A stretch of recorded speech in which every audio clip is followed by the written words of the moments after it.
세상에 눈이라는 걸 이렇게까지 무섭고 또 아름답다고 느껴본 적은 처음이었어요. 아마 저처럼 플로리다에서 자란 사람이면 누구나 그럴 거예요. 그런데요. 제가 지금 어디서 살고 있는지 아세요? 허리까지 쌓인 눈길을 헤치고 나무 장작을 쪼개며 연탄불에 고구마를 구워 먹는 강원도 산골 마을이에요. 네. 제가 거기 살고 있어요. 거짓말 같다고요? 저도 그랬어요. 처음엔요. 안녕하세요.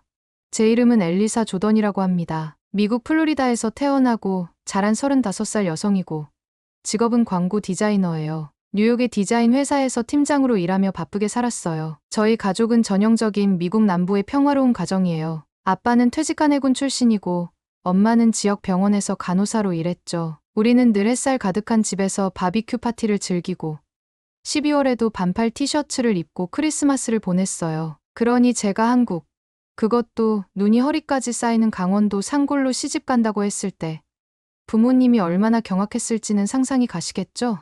남편을 처음 만난 건 4년 전 뉴욕에서 열린 국제 디자인 컨퍼런스였어요. 그는 당시 한국에서 온 스타트업 대표였고 영어는 조금 어눌했지만 아이디어와 태도가 정말 인상적이었어요. 그가 발표한 미니멀리즘 한옥 디자인에 반해 발표가 끝난 뒤 일부러 말을 걸었죠. 그렇게 우리는 이메일을 주고받기 시작했고 몇 달 후엔 제가 한국을 방문하게 되었어요. 잠깐 여러분 그거 아세요? 여러분의 구독, 좋아요, 알림 설정은 저에게 가장 큰 힘이 됩니다. 클릭 한 번으로 제게 큰 힘을 주시길 바라요. 비행기 안에서부터 긴장이 됐지만 이상하게 가슴이 두근거리기도 했죠. 비행기 창밖으로 한반도가 보이기 시작했을 때 내가 지금 정말 이 남자를 보기 위해 지구 반대편까지 왔구나라는 생각에 스스로도 좀 웃겼어요. 낭만적이면서도 현실감 없는 느낌이랄까요? 인천공항에 도착했을 때 그는 활짝 웃으며 꽃다발을 들고 기다리고 있었어요. 솔직히 그 장면만으로도 이미 제 마음은 반쯤 기울었죠. 진짜 이 남자,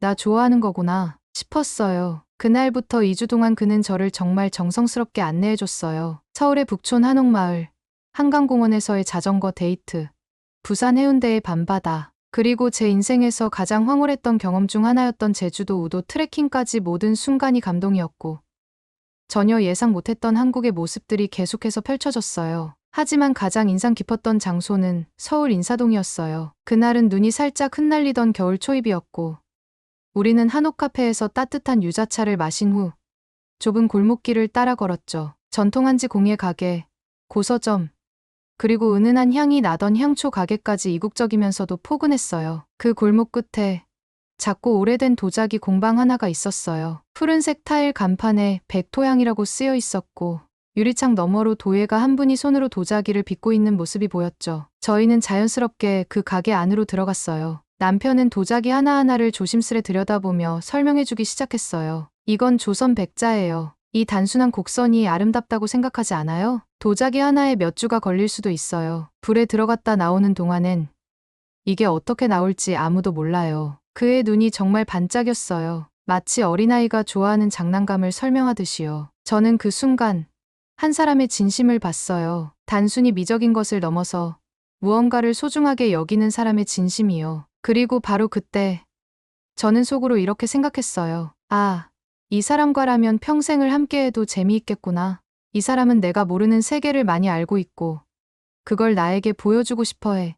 그리고 그 세계가 참 따뜻해. 그날 저희는 도자기 찻잔 하나를 샀어요. 작은 회청색의 다완이었는데 그는 그걸 가리키며 말했어요. 이건 우리 집에 두자. 나중에 같이 이 찻잔으로 차 마시면 좋을 것 같아요. 이건 그냥 관광 일정 중 하나였던 걸 수도 있었지만 저에게는 인생의 전환점이었습니다. 도자기 가게를 나오는 순간 저는 이미 마음속으로 결정을 내렸던 것 같아요. 이 남자와 이 나라와 이 문화와 함께 살아도 괜찮겠다고요. 아니, 어쩌면 그렇게 살고 싶다고요. 그렇게 2년 반 정도의 장거리 연애 끝에 그는 저에게 프러포즈를 했습니다. 뉴욕 센트럴파크에서 벚꽃이 흐드러지던 어느 날이었어요. 그런데 문제는 바로 그 다음이었죠. 제가 한국으로 이사 갈 거야. 그 사람은 강원도에 살고 있대. 라고 말했을 때 우리 부모님의 얼굴은 한순간에 얼어붙었어요. 엘리사, 농담하지 마. 너 그런 데서 살 수 있을 리 없잖니? 너 겨울에 영하 20도 되는 거 알아?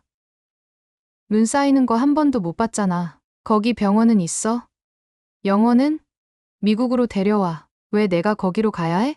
당연히 부모님의 반대는 거셌어요. 아빠는 전직 군인답게 조용히 하지만 단호하게 반대했고, 엄마는 우는 척하면서도 은근히 협박조로 말했어요. 나는 너 보러 자주 못 갈 거야. 그럼 손주도 못 보겠지. 그 뒤로도 몇 주간 우리 가족의 식탁은 말 그대로 설득 전쟁터였어요. 저녁만 되면 엄마는 일부러 제 어릴 적 사진첩을 꺼내놓고 이 아이가 겨울에 감기만 걸려도 이틀을 앓았는데 눈밭에서 어떻게 살아라고 말했고, 아빠는 신문을 펼쳐 들고 한국과 관련된 부정적인 기사를 스크랩하듯 보여줬어요. 엘리사, 이거 봐. 북한 미사일 뉴스야. 혹시 전쟁이라도 나면 너는 어디로 도망칠 건데? 처음엔 차분하게 설득했어요. 남편이 얼마나 책임감 있고 따뜻한 사람인지, 한국이 얼마나 안전하고 발전된 나라인지 하나하나 예시를 들며 설명했죠. 구글 스트리트뷰까지 켜놓고 시골 마을 주변에 병원이 있다는 걸 보여줬어요. 한국 드라마도 틀어주면서 요즘 시골도 예전 같지 않다고 말했어요. 하지만 부모님은 고개를 절레절레 흔들며 이렇게 말했어요. 그건 TV니까 그런 거지. 현실은 다르지. 그러던 어느 날 저는 울면서 외쳤어요. 엄마, 아빠, 제발 나 좀 믿어줘요. 저는 그냥 사랑을 따라가는 거예요. 그게 죄예요? 엄마는 눈물을 훔치면서도 그래도 내 인생 망치지는 말아야지라고 말했어요. 아빠는 아무 말 없이 방으로 들어가 문을 닫았죠. 그날 밤 저는 방에서 가방을 꺼내 비행기 티켓을 다시 확인했습니다. 이미 마음은 한국으로 향해 있었고 남편도 저를 기다리고 있었거든요. 결국 출국하는 날 아침이 되었습니다. 공항으로 가기 위해 짐을 끌고 나오자 부모님은 거실에 조용히 앉아 계셨어요. 엄마는 억지로 웃으며 말했죠. 이왕 가는 거면 따뜻하게 입어. 니트 2겹 챙겼니? 그리고 아빠는 여전히 무뚝뚝한 얼굴로 제 여권을 살짝 들여다보더니 조용히 제 손에 작은 봉투 하나를 쥐어줬어요. 어려울 때 쓰라고 플로리다. 겨울은 잊어도 우리 딸이라는 건 잊지 마. 그 말에 저는 그 자리에서 울컥했어요. 결국 저는 끝내 부모님을 완전히 설득하지는 못했지만 그들도 제 선택을 막을 수 없다는 것만큼은 받아들인 거였어요. 그렇게 저는 눈 덮인 강원도로 떠났습니다. 마음 한쪽은 뿌듯했고 또 한쪽은 찢어질 듯 아팠어요. 그때까지만 해도 몰랐어요. 그 얼어붙은 마음들이 몇 달 후 진짜 눈처럼 서서히 녹아내릴 거라는 거요. 저도 흔들렸어요. 솔직히 불안했거든요. 하지만 마음은 이미 결정돼 있었어요. 저는 저를 아껴주고 나라는 존재 자체를 소중히 여겨주는 남편을 선택하기로 했습니다. 그래서 결국 저는 한국으로 왔어요. 그것도 강원도 정선이라는 지도를 펼쳐도 잘 안 보이는 깊은 산골 마을로요. 처음 이사 온 날을 아직도 잊을 수 없어요. 공항에서 남편과 함께 차를 타고 5시간 넘게 산길을 달렸죠. 점점 집들이 사라지고 바위산과 눈밭이 늘어났어요. 여기가 정말 내가 살 곳이야? 싶은 생각이 절로 들었습니다. 집에 도착했을 때는 해가 이미 졌고 하늘에 별이 진짜 수천 개나 떠 있었어요. 저는 그런 하늘을 평생 처음 봤습니다. 그날 밤 제가 씻으려고 욕실에 갔을 때 온수가 안 나왔어요. 남편은 당황하며 연탄이 아직 덜 타올랐다고 했고 저는 연탄이라는 단어를 생전 처음 들어봤어요. 다음 날 아침 눈을 치우기 위해 눈삽을 들었는데 그게 그렇게 힘든 일인지 몰랐어요. 플로리다에서 눈사람은 영화에서만 보던 존재였거든요. 진짜 눈은 손가락이 아릴 정도로 차갑고 미끄럽고 무거웠어요. 그때 동네 아주머니 한 분이 다가와 이렇게 말씀하셨어요. 이런 날은 손 시려서 아무것도 못해. 와서 따뜻한 차 한 잔 마셔요. 그 한마디가 그렇게 따뜻하게 들릴 수가 없었어요. 저는 얼떨결에 그분 댁에 들어가 고구마랑 생강차를 마셨는데 너무 맛있고 포근해서 순간 여기 괜찮을지도 몰라 하는 생각이 들었어요. 그렇게 제 한국 시골 생활이 시작되었습니다. 그런데 이게 끝이 아니었어요. 진짜 이야기는 그 다음부터였습니다. 한국에 도착한 지 딱 3일째 되던 날이었습니다. 아침에 눈을 떴는데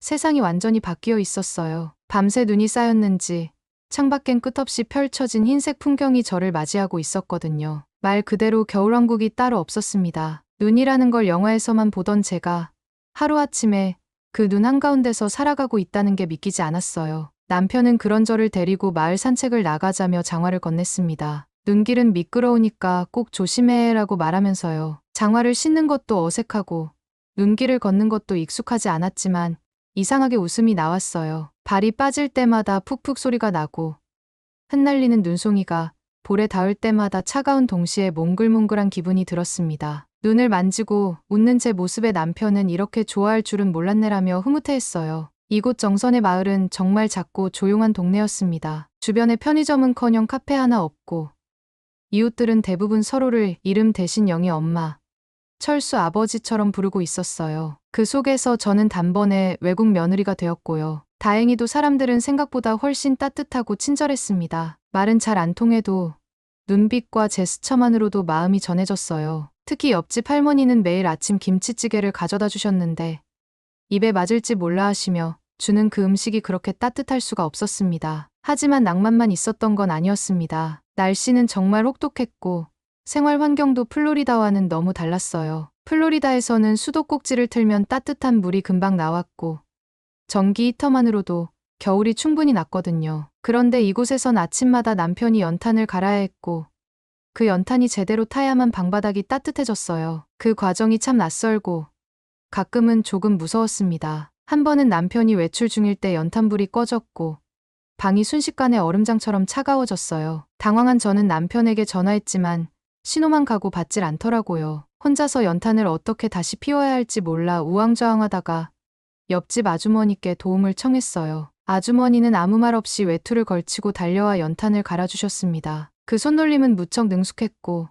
마치 가족을 챙기듯 따뜻했어요. 그리고 저를 보며 웃으며 이렇게 말했죠. 처음이니까 그럴 수 있지. 나도 서울서 시집 올 땐 하나도 몰랐어. 그 말을 듣는데 이상하게 눈물이 핑 돌았습니다. 저는 이곳에선 언제나 외부인이 될 줄 알았거든요. 그런데 그렇게 말해주는 사람이 있다는 게 뭔가 안심이 되었어요. 며칠 후 마을회관에서 황태덕장 일손 돕기 행사가 있다는 이야기를 들었어요. 남편은 한번 체험해보는 것도 좋을 거야 라며 저를 데리고 갔고 저는 그곳에서 이 마을 사람들의 진짜 얼굴을 보게 되었습니다. 황태는 겨울철에 얼고 녹기를 반복하면서 만드는 건데 그 과정이 생각보다 훨씬 힘들었어요. 무거운 명태를 하나하나 손으로 걸고 바람 맞으며 돌아다녀야 했거든요. 손가락이 꽁꽁 얼고 발끝이 저릴 정도였어요. 그런데도 모두들 웃으며 일하고 있었어요. 누군가는 김이 모락모락 나는 고구마를 돌리고 있었고 또 누군가는 황태를 치며 박자에 맞춰 노래를 부르고 있었어요. 날 보러 와요. 날 보러 와요. 그 목소리가 마치 어린 시절 엄마가 부르던 자장가처럼 들렸습니다. 그날 이후 저는 이 마을을 조금 다르게 보기 시작했어요. 처음엔 불편한 시골이라고만 생각했던 이곳이 어쩌면 제가 잃고 살았던 따뜻함과 느림이 살아있는 곳이 아닐까 싶었죠. 회사에서 하루에 수십 통의 메일에 답장하고 점심도 허겁지겁 먹으며 살던 제 삶에선 느껴보지 못했던 감정들이 여기에 있었어요. 또 하나 놀라웠던 건 언어가 달라도 통하는 게 있다는 거였어요. 어르신들이 주름진 손으로 제 손을 꼭 잡아줄 때, 따뜻한 밥 한 그릇을 건넬 때, 그리고 한겨울에도 반찬을 나눠주며 이건 된장 조금 덜 넣었어. 미국 사람은 싱거운 걸 좋아한다며 라고 말할 때 그 순간순간이 쌓이며 제 마음속에 한국이라는 나라가 자리 잡기 시작했어요. 남편과의 관계도 더 깊어졌습니다. 그는 매일 저에게 한국어 단어 하나씩 가르쳐줬어요. 처음 배운 단어는 고맙습니다였고 그 다음은 정이었어요. 저는 정이라는 단어가 마음에 들었어요. 단순히 친절을 넘어서 무언가 더 깊고 따뜻한 감정이 느껴졌거든요. 그런 단어가 있다는 게 신기했습니다. 언제부턴가 저는 매일 아침 창밖에 눈을 보며 하루를 시작하게 되었어요. 처음엔 너무 낯설고 무서웠던 그 눈이 이제는 마치 포근한 이불처럼 느껴졌습니다. 이 눈이 이곳을 덮어주는 만큼 저도 이 마을의 품 안에 조금씩 스며들고 있었던 것 같아요. 그렇게 강원도의 겨울은 제 삶의 리듬을 천천히 그러나 분명히 바꿔놓고 있었습니다. 한국에 도착한 지 딱 3일째 되던 날이었습니다. 아침에 눈을 떴는데 세상이 완전히 바뀌어 있었어요. 밤새 눈이 쌓였는지 창밖엔 끝없이 펼쳐진 흰색 풍경이 저를 맞이하고 있었거든요. 말 그대로 겨울왕국이 따로 없었습니다. 눈이라는 걸 영화에서만 보던 제가 하루아침에 그 눈 한가운데서 살아가고 있다는 게 믿기지 않았어요. 남편은 그런 저를 데리고 마을 산책을 나가자며 장화를 건넸습니다. 눈길은 미끄러우니까 꼭 조심해라고 말하면서요. 장화를 신는 것도 어색하고 눈길을 걷는 것도 익숙하지 않았지만 이상하게 웃음이 나왔어요. 발이 빠질 때마다 푹푹 소리가 나고 흩날리는 눈송이가 볼에 닿을 때마다 차가운 동시에 몽글몽글한 기분이 들었습니다. 눈을 만지고 웃는 제 모습에 남편은 이렇게 좋아할 줄은 몰랐네라며 흐뭇해했어요. 이곳 정선의 마을은 정말 작고 조용한 동네였습니다. 주변에 편의점은커녕 카페 하나 없고 이웃들은 대부분 서로를 이름 대신 영희 엄마, 철수 아버지처럼 부르고 있었어요. 그 속에서 저는 단번에 외국 며느리가 되었고요. 다행히도 사람들은 생각보다 훨씬 따뜻하고 친절했습니다. 말은 잘 안 통해도 눈빛과 제스처만으로도 마음이 전해졌어요. 특히 옆집 할머니는 매일 아침 김치찌개를 가져다 주셨는데 입에 맞을지 몰라 하시며 주는 그 음식이 그렇게 따뜻할 수가 없었습니다. 하지만 낭만만 있었던 건 아니었습니다. 날씨는 정말 혹독했고 생활 환경도 플로리다와는 너무 달랐어요. 플로리다에서는 수도꼭지를 틀면 따뜻한 물이 금방 나왔고 전기 히터만으로도 겨울이 충분히 났거든요. 그런데 이곳에선 아침마다 남편이 연탄을 갈아야 했고 그 연탄이 제대로 타야만 방바닥이 따뜻해졌어요. 그 과정이 참 낯설고 가끔은 조금 무서웠습니다. 한 번은 남편이 외출 중일 때 연탄불이 꺼졌고 방이 순식간에 얼음장처럼 차가워졌어요. 당황한 저는 남편에게 전화했지만 신호만 가고 받질 않더라고요. 혼자서 연탄을 어떻게 다시 피워야 할지 몰라 우왕좌왕하다가 옆집 아주머니께 도움을 청했어요. 아주머니는 아무 말 없이 외투를 걸치고 달려와 연탄을 갈아주셨습니다. 그 손놀림은 무척 능숙했고 마치 가족을 챙기듯 따뜻했어요. 그리고 저를 보며 웃으며 이렇게 말했죠. 처음이니까 그럴 수 있지. 나도 서울서 시집 올 땐 하나도 몰랐어. 그 말을 듣는데 이상하게 눈물이 핑 돌았습니다. 저는 이곳에선 언제나 외부인이 될 줄 알았거든요. 그런데 그렇게 말해주는 사람이 있다는 게 뭔가 안심이 되었어요. 며칠 후 마을에 관해서 황태덕장 일손 돕기 행사가 있다는 이야기를 들었어요. 남편은 한번 체험해보는 것도 좋을 거야 라며 저를 데리고 갔고 저는 그곳에서 이 마을 사람들의 진짜 얼굴을 보게 되었습니다. 황태는 겨울철에 얼고 녹기를 반복하면서 만드는 건데 그 과정이 생각보다 훨씬 힘들었어요. 무거운 명태를 하나하나 손으로 걸고 바람 맞으며 돌아다녀야 했거든요. 손가락이 꽁꽁 얼고 발끝이 저릴 정도였어요. 그런데도 모두들 웃으며 일하고 있었어요. 누군가는 김이 모락모락 나는 고구마를 돌리고 있었고 또 누군가는 황태를 치며 박자에 맞춰 노래를 부르고 있었어요. 날 보러 와요. 날 보러 와요. 그 목소리가 마치 어린 시절 엄마가 부르던 자장가처럼 들렸습니다. 그날 이후 저는 이 마을을 조금 다르게 보기 시작했어요. 처음엔 불편한 시골이라고만 생각했던 이곳이 어쩌면 제가 잃고 살았던 따뜻함과 느림이 살아있는 곳이 아닐까 싶었죠. 회사에서 하루에 수십 통의 메일에 답장하고 점심도 허겁지겁 먹으며 살던 제 삶에선 느껴보지 못했던 감정들이 여기에 있었어요. 또 하나 놀라웠던 건 언어가 달라도 통하는 게 있다는 거였어요. 어르신들이 주름진 손으로 제 손을 꼭 잡아줄 때, 따뜻한 밥 한 그릇을 건넬 때, 그리고 한겨울에도 반찬을 나눠주며 이건 된장 조금 덜 넣었어. 미국 사람은 싱거운 걸 좋아한다며 라고 말할 때 그 순간순간이 쌓이며 제 마음속에 한국이라는 나라가 자리 잡기 시작했어요. 남편과의 관계도 더 깊어졌습니다. 그는 매일 저에게 한국어 단어 하나씩 가르쳐줬어요. 처음 배운 단어는 고맙습니다였고 그 다음은 정이었어요.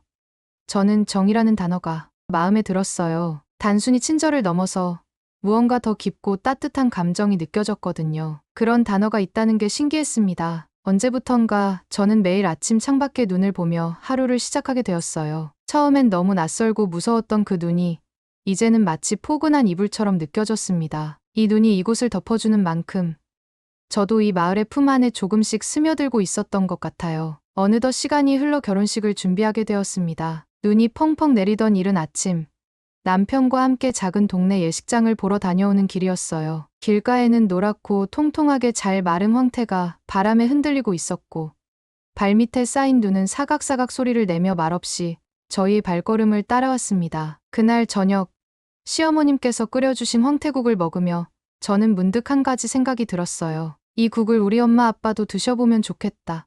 따뜻하고 정이 담긴 이 맛을 그들도 알게 된다면 황태국의 깊고 진한 맛은 몸도 마음도 데워주는 듯했어요. 그동안 한국 생활에 어느 정도 익숙해졌다고 생각했지만 막상 결혼이라는 새로운 국면에 들어서니 부모님 생각이 유난히 더 많이 났습니다. 결혼식 초대장을 만들고 웨딩 사진 촬영 날짜를 정하면서도 머릿속에는 계속 부모님의 얼굴이 아른거렸어요. 결국 전화를 걸었어요. 통화 버튼을 누르기 전 심호흡을 2번이나 했습니다. 그리고 밝은 목소리로 말했죠. 엄마, 아빠, 나 결혼 날짜 잡았어. 내년 2월 3일이야. 강원도에서 할 거야. 꼭 와줬으면 해. 전화기 너머의 침묵이 길었어요. 그리고 예상했던 대로 차가운 목소리가 이어졌습니다. 엘리사, 그게 무슨 말이니? 겨울에 그것도 한국 시골에서 결혼식을 한다는 게 말이 돼? 추운 데서 하객은 어쩌라고?